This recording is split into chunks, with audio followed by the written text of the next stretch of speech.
Assalamualaikum warahmatullahi wabarakatuh. Kami dari kelompok 5 yang beranggotakan Alpia Hamda Septiani, Anissa Nurul Sopwah, dan Ayu Santika.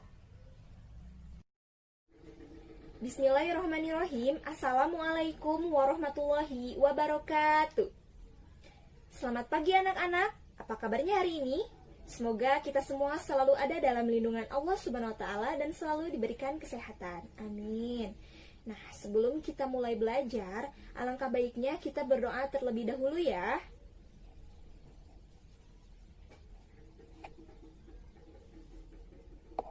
Mari kita belajar, simak videonya baik-baik ya. Hari ini kita akan belajar materi tentang pembulatan hasil pengukuran panjang dan berat kesatuan terdekat. Sebelumnya kita akan mereview ulang apa itu panjang dan apa itu berat. Apa saja sih alat-alat ukur panjang dan alat ukur berat? Alat ukur panjang yang pertama adalah meteran pita. Meteran pita ini digunakan untuk mengukur panjang dan lebar lembaran kain dan sering digunakan oleh penjahit. Yang kedua ada meteran roll besar. Meteran roll besar biasanya digunakan sebagai alat untuk mengukur panjang dan lebar tanah. Yang ketiga itu ada meteran saku. Nah, meteran saku ini biasanya digunakan untuk mengukur bangun atau benda yang panjangnya kurang dari 10 meter. Orang yang sering menggunakan alat ini adalah tukang bangunan. Satuan ukuran baku yang digunakan untuk mengukur panjang adalah kilometer, hektometer, dekameter, meter, desimeter, sentimeter, dan milimeter. Lalu, ada alat ukur berat. Yang pertama itu, coba perhatikan gambarnya. Nah, neraca seperti gambar tersebut itu digunakan untuk menimbang berat kotor benda seperti menimbang padi, beras, tepung, dan benda-benda basah seperti minyak, kelapa, gabah, dan lain-lain. Nah, selanjutnya gambar tersebut itu biasanya digunakan untuk menimbang berat benda di pasar, pabrik, tempat penggilingan padi, dan lainnya. Nah, gambar berikutnya biasanya digunakan untuk menimbang berat badan bayi. Lalu neraca yang berikutnya biasanya digunakan untuk menimbang berat badan ya. Nah, kalau yang ini biasanya digunakan untuk menimbang berat benda antara 1 kg dan 5 kg seperti bumbu dapur, minyak kelapa, beras, dan gula. Yang biasanya suka digunakan oleh pedagang. Dan yang terakhir ini biasanya digunakan untuk menimbang perhiasan. Adapun satuan ukuran beratnya yaitu kilogram, hektogram, dekagram, gram, desigram, sentigram, dan miligram. Selanjutnya, kita lanjutkan ke pembulatan pengukuran panjang dan berat ke satuan terdekat. Nah, ada 3 cara ya. Yang pertama itu pembulatan ke atas. Yang kedua ada pembulatan ke bawah. Dan yang ketiga ada pembulatan terbaik. Kita akan coba contoh soal. Soal pertama, Meli mengukur tinggi badan adiknya. Tinggi badan adiknya 112,8 cm. Jika tinggi badan adiknya dibulatkan, berapa sentimeter tinggi badan adik Meli? Jawaban untuk pembulatan ke atas yaitu 113. Kenapa Bu 113? Karena pembulatan ke atas itu kita lakukan dengan cara menghilangkan angka di belakang koma dan menambahkan bilangan 1 pada angka satuannya. Sehingga tinggi badan adik Meli menjadi 113 cm. Lalu, jika kita bulatkan ke bawah, maka menjadi 112. Mengapa Bu 112?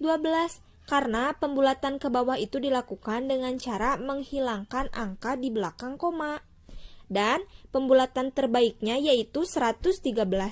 Kenapa Bu 113? Karena pembulatan terbaik itu dilakukan dengan memperhatikan satu angka.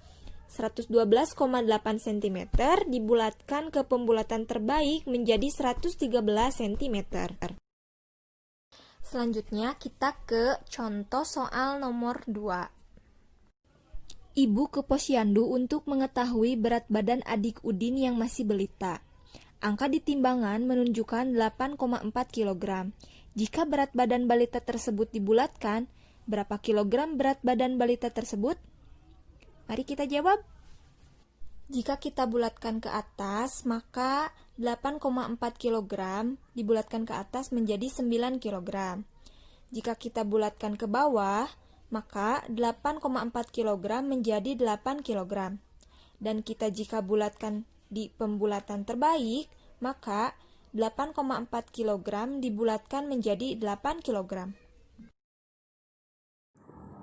Anak-anak semuanya, materi selanjutnya yang akan Ibu jelaskan yaitu materi kecepatan sebagai perbandingan jarak dengan waktu. Sebelumnya masih pada semangat kan? Baik, maka dari itu yuk sama-sama kita simak penjelasannya dengan saksama. Sebelumnya, anak-anak di sini pernah mendengar nggak istilah kata yaitu sebuah mobil memiliki kecepatan 80 km per jam? Pasti pernah kan? Nah, kesimpulan dari istilah tersebut yaitu kecepatan adalah besarnya jarak yang ditempuh oleh benda tiap satuan waktu. Kecepatan adalah besaran vektor, sehingga tidak hanya mencakup jumlah, tetapi juga bagaimana arah bergerak dalam ruang.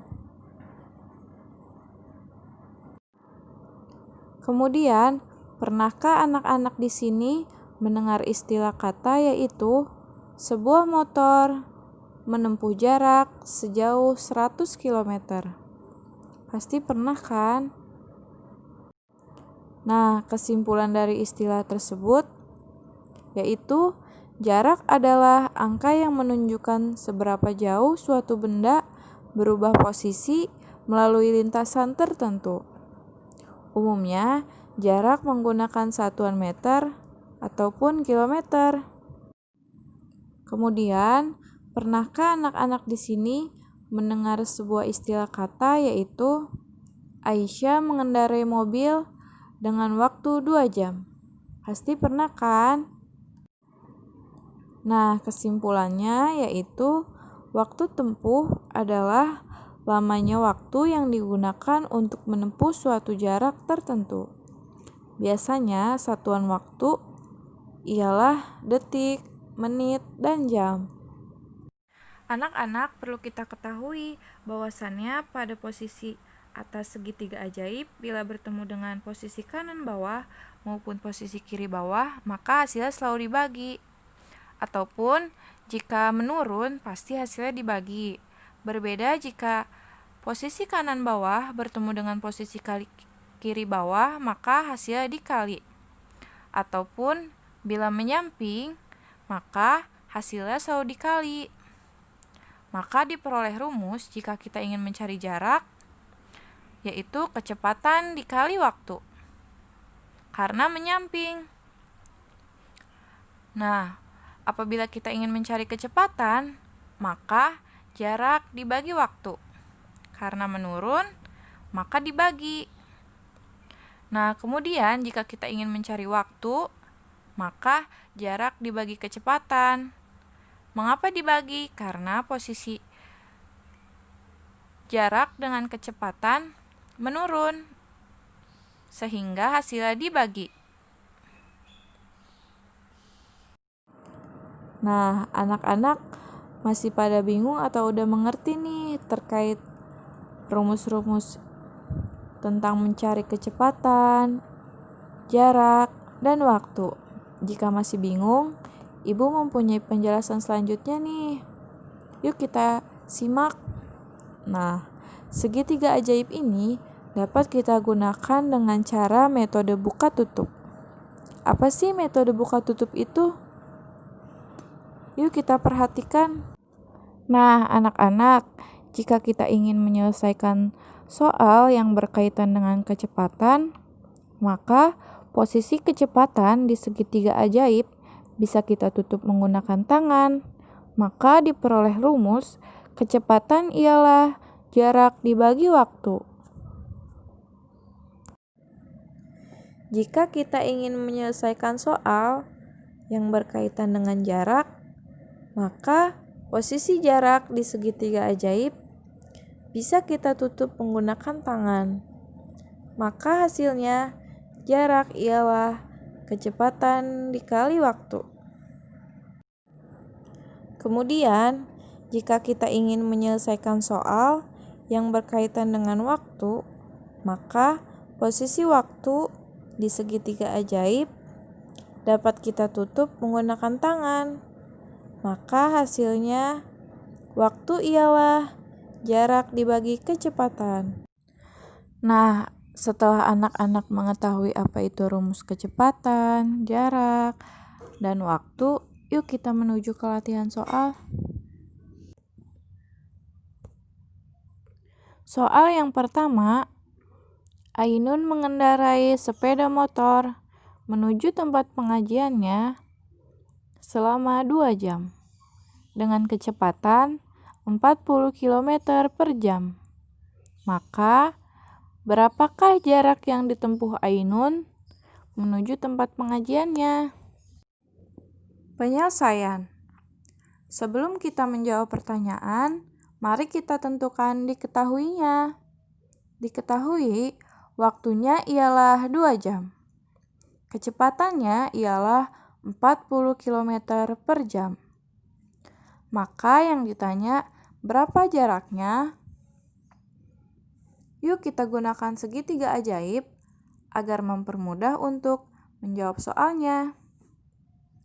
Nah, jika kita ingin menyelesaikan soal yang berkaitan dengan jarak, maka posisi jarak pada segitiga ajaib bisa kita tutup menggunakan tangan. Maka diperoleh rumus, jarak ialah kecepatan dikali waktu. Setelah kita menentukan diketahuinya, maka diperoleh hasil jarak ialah kecepatan dikali waktu. Maka 40 km per jam dikali 2 jam. Dan diperoleh hasil jarak yaitu 80 km. Jadi, jarak yang ditempuh Ainun untuk sampai ke tempat pengajiannya yaitu 80 km.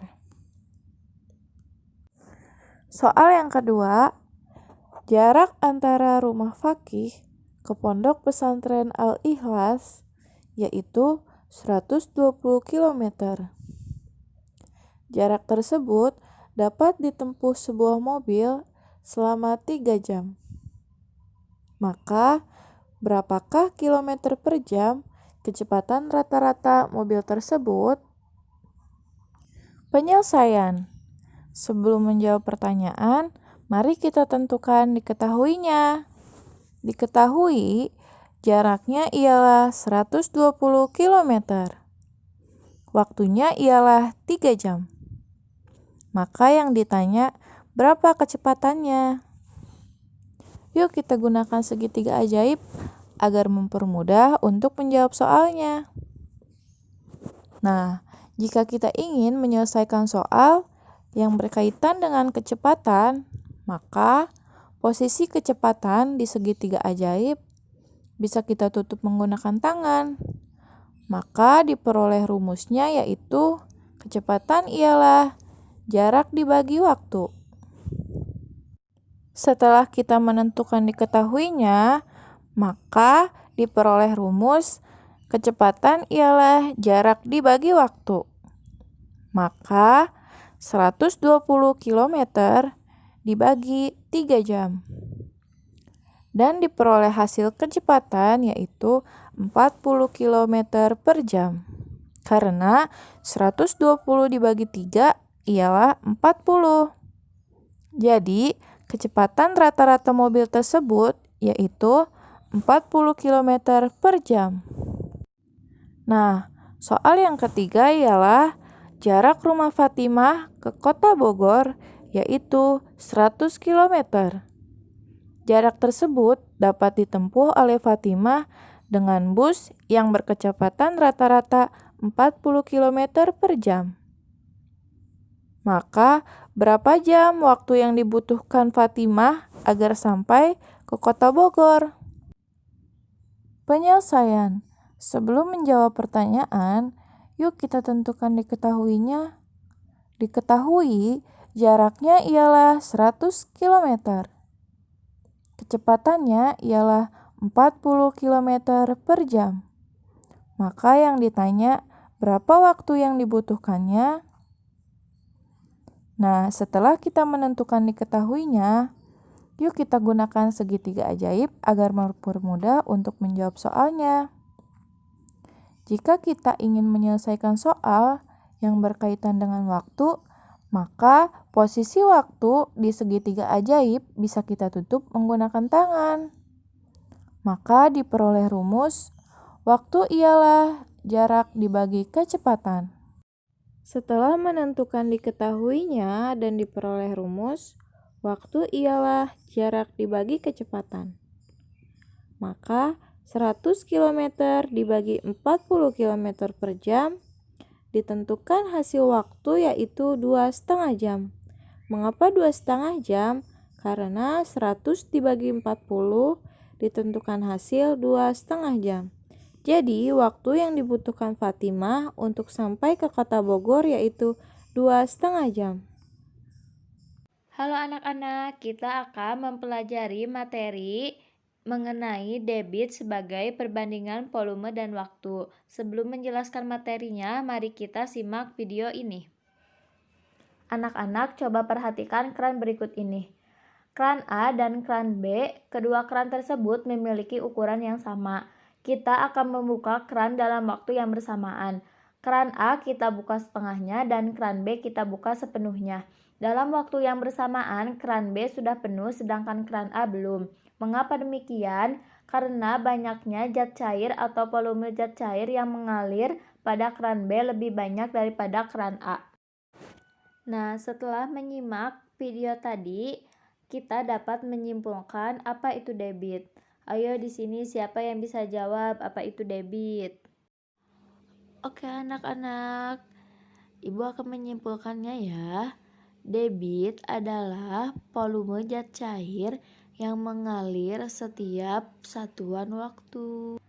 Nah, sebelumnya anak-anak pernah dengar nggak istilah volume bak mandi tersebut 200 liter? Nah, kesimpulannya, volume adalah jumlah liter air dalam suatu tempat. Sebelumnya, anak-anak pernah dengar nggak istilah dari sebuah keran dapat mengeluarkan air selama 1 jam? Nah, kesimpulannya dari istilah tersebut adalah waktu dalam debit adalah seberapa lama aliran zat cair mengalir pada suatu tempat. Nah, anak-anak, sebelum anak-anak mengerjakan latihan soal mengenai debit, volume, dan waktu, kita harus mengetahui terlebih dahulu apa sih satuan tangga volume. Nah, untuk mempermudah anak-anak menghafalnya, Ibu mempunyai nyanyian nih. Dengarkan baik-baik ya. Kilometer kubik, hektometer kubik, dekameter kubik, meter kubik, desimeter kubik, sentimeter kubik, milimeter kubik, itu satuan volume. Jika turun 1 tangga maka dikali 1000. Jika naik 1 tangga maka dibagi 1000. Mudah kan anak-anak? Nah, perlu kita ketahui juga bahwasannya desimeter kubik sama seperti 1 liter. Dan 1 cm kubik sama seperti 1 mililiter. Nah, anak-anak, untuk menentukan rumus debit, volume, dan waktu bisa menggunakan segitiga ajaib itu. Di mana yang paling atas ada V. V itu menunjukkan volume. Dan yang di bawah ada D. D itu menunjukkan debit. Dan W adalah waktu. Dan yang menunjukkan garis mendatar itu pembagian. Dan yang menunjukkan tegak lurus itu dikali. Nah, anak-anak, jika ingin mencari rumus volume, kita bisa menggunakan dengan segitiga ajaib itu.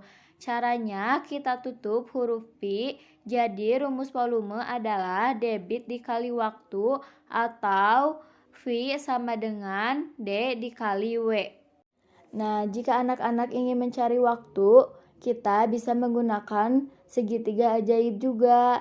Caranya kita tutup huruf W. Jadi, rumus waktu adalah volume dibagi debit atau W sama dengan V per D. Nah, yang terakhir, kita mencari rumus debit. Kita menggunakannya dengan segitiga ajaib. Kita tutup huruf D. Jadi rumus debit adalah volume dibagi waktu atau D sama dengan Pi per W. Nah, anak-anak, setelah kita memahami materi yang tadi dijelaskan, sekarang kita latihan soal ya. Pak Jaya sedang mengisi air bersih ke galon besar untuk disumbangkan ke panti sosial sebanyak 35 liter desimeter per kubik. Air bersih diisikan dalam waktu 5 menit. Maka berapa liter per menit debit air bersih tersebut? Nah, anak-anak, sebelum kita menjawab, mari kita tentukan dulu terlebih dahulu diketahui dan ditanya. Diketahuinya ada volume 35 liter desimeter per kubik, waktunya 5 menit. Yang ditanyakannya adalah debit. Nah, untuk memudahkan jawabannya, mari kita gunakan segitiga ajaib. Karena yang ditanyakannya debit, maka segitiga yang ditutup adalah huruf D. Maka hasil rumusnya D sama dengan Pi dibagi W. Nah, setelah kita mengetahui rumus debit, hasilnya adalah D sama dengan Pi per T, di mana Pi 35 liter desimeter per kubik dan W 5 menit. Maka hasilnya D sama dengan Pi dibagi W 35 liter desimeter per kubik dibagi 5 menit. Maka hasilnya 7 liter desimeter per menit. Jadi, debit aliran air bersih tersebut adalah 7 liter desimeter per menit. Nah, kita lanjut ke soal berikutnya ya, anak-anak. Ali mempunyai sebuah penampung air bervolume 1,5 meter per kubik. Kemudian diisi air dari keran yang debitnya 10 liter per menit. Maka, berapa waktu yang dibutuhkan agar penampung air tersebut terisi penuh? Nah, anak-anak, sebelum kita menjawab, mari kita tentukan dulu diketahui dan ditanyakannya. Diketahui volume 1,5 meter per kubik dan debitnya 10 liter per menit. Dan yang ditanyakannya adalah waktu. Nah, anak-anak, untuk memudahkan, mari kita gunakan segitiga ajaib. Karena yang ditanyakannya waktu, maka yang ditutupnya huruf W. Maka hasilnya W sama dengan Pi per D. Maka hasilnya waktu sama dengan volume dibagi debit, di mana volumenya 1,5 meter kubik dan debitnya 10 liter per menit. Nah, kita tinggal masukin aja.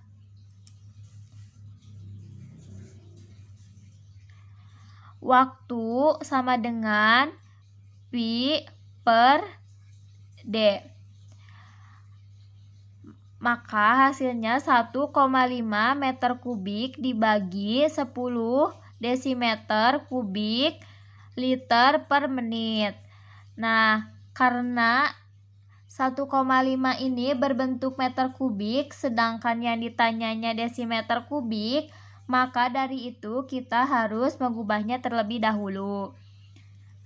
Kita menggunakan tangga satuan volume ya. Di sini ada desimeter kubik, ke meter itu naik 100, maka dikalikan saja 1,5 dikali 100 hasilnya 1500.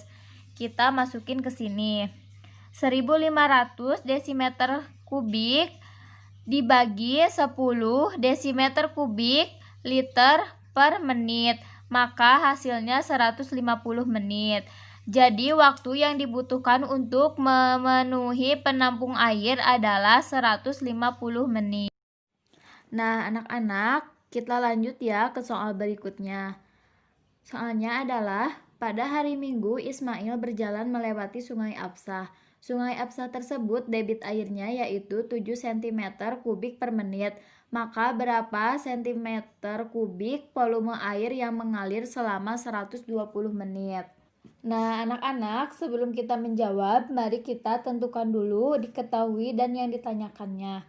Diketahuinya ada debit 7 cm kubik dan waktu 120 menit, dan yang ditanyakannya adalah volume. Untuk memudahkan, mari kita gunakan segitiga ajaib. Karena yang ditanyakannya volume, maka segitiga yang ditutup itu huruf pi. Maka hasilnya pi sama dengan D dikali W.